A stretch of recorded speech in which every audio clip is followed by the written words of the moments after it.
In this video, we'll learn how to format output in C. We use printf format specifiers to create a clean table. This helps make our programs easier to read and more professional. Let's have a look at what unformatted output looks like and also what formatted output looks like.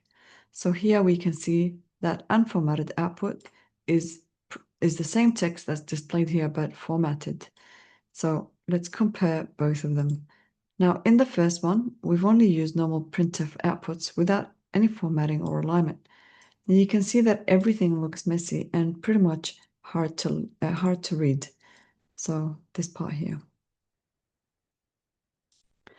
But let's create a formatted table using printf and format specifiers. So what we print out first is just a statement that says formatted output and two lines after that. Then what we have is a -20. So the -20, what it means is left 20 spaces, so left a line in the space of 20 characters, and the S means string. So this helps align columns neatly.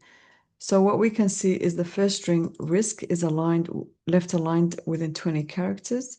The second string is left aligned with 10 spaces, and the last string is left aligned with 30 characters. So 20 from here to here, and 10 and 30. And we notice also that we also have those spaces, so those also count. Then we print out a line, and now we print each row with the same formatting. This keeps everything clear.